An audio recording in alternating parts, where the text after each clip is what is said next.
Bonjour à tous, c'est Paul Dame pour vous parler aujourd'hui d'un petit sujet que l'on connaît très bien pour un sapin en sucette.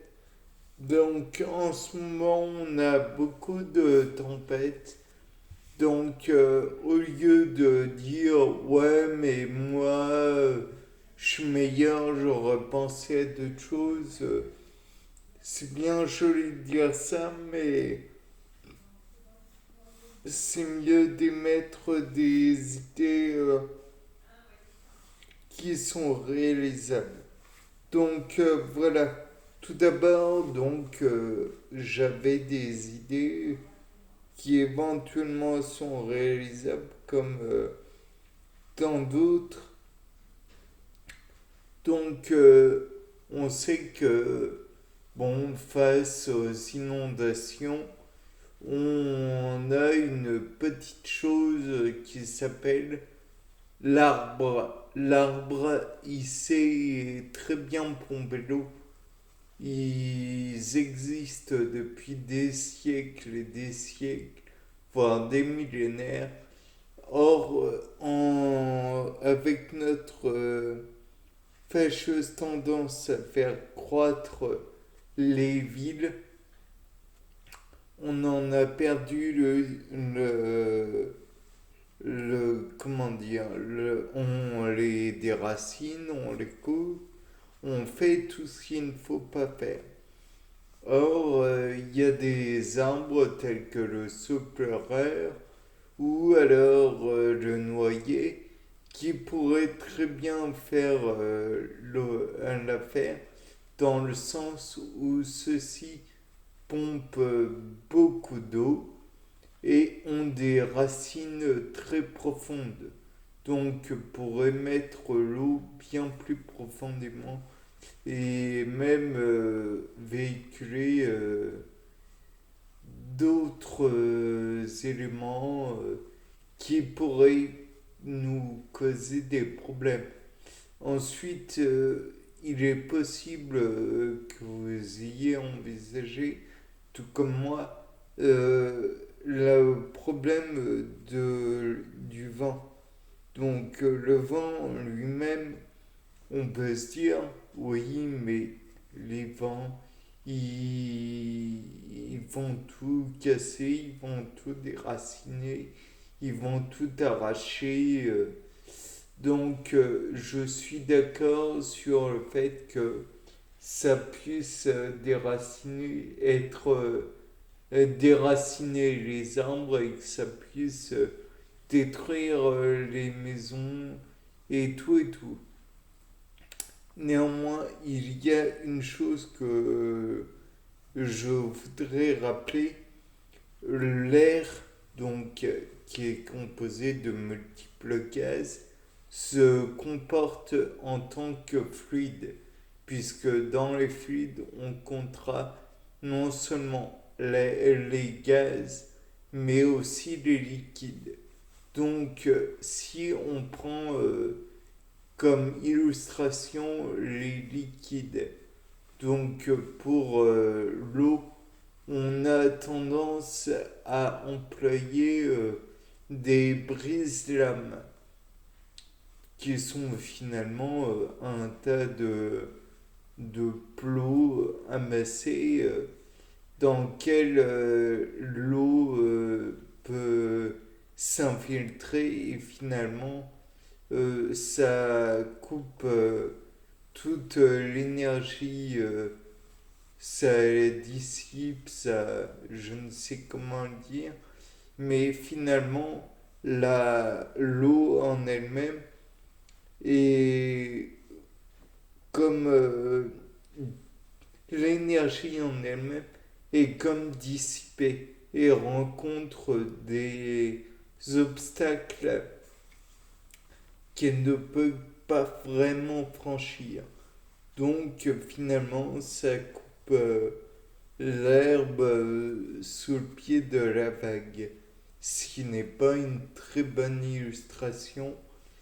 On va dire que la base est complètement frappée c'est un géant au pied d'argile.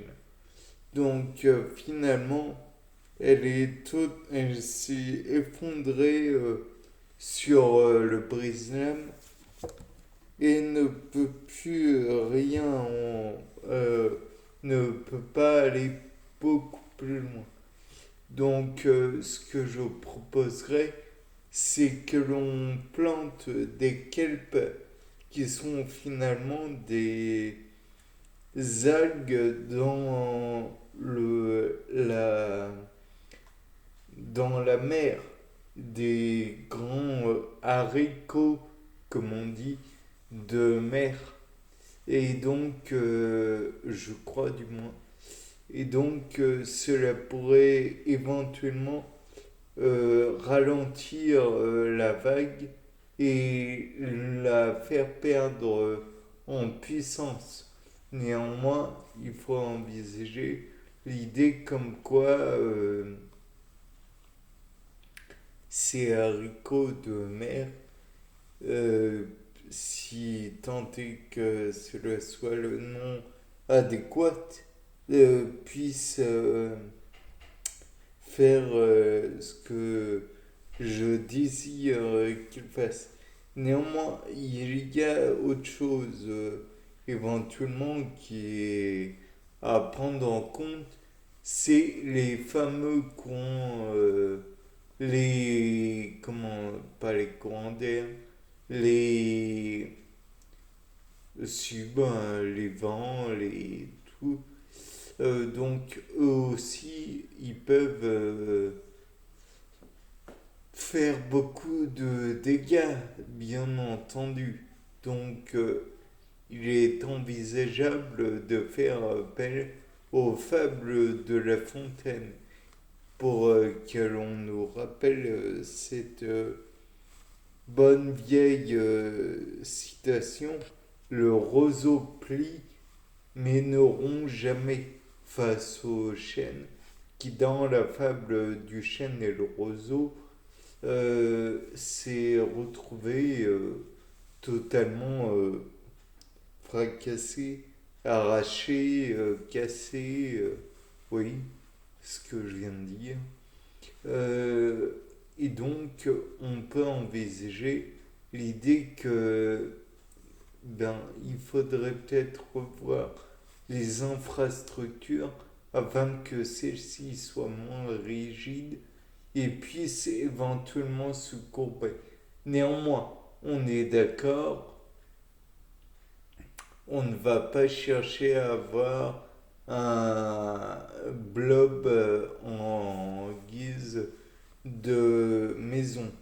Néanmoins, on peut envisager que, encore une fois, les plantes soient tout à fait capables de faire les brise-lames sur Terre. Et donc, on pourrait planter davantage de bouleaux. Certes, ça paraît être totalement incohérent, mais les vents en surface peuvent peuvent atteindre les sommets. Or, les sommets sont facilement gravis par le boulot, puisque le boulot en lui-même peut atteindre, je crois, jusqu'à 30 mètres. Donc, disons que face à un coup de vent violent, qui pourrait faire face et limite le casser. Et donc, comme dans le cas des fluides, il diviserait un petit peu le vent. Néanmoins, il y a aussi l'idée que on pourrait employer les sapins. Sapins qui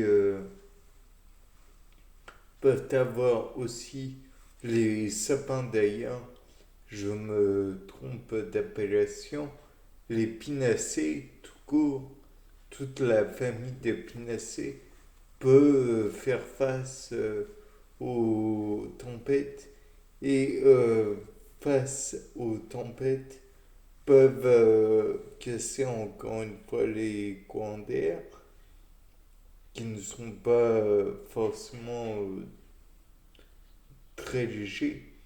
100 km/h, c'est pas forcément ce que j'appelle léger.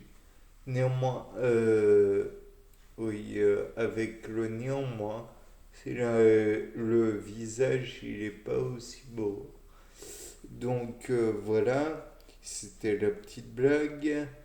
On en revient au pinacé.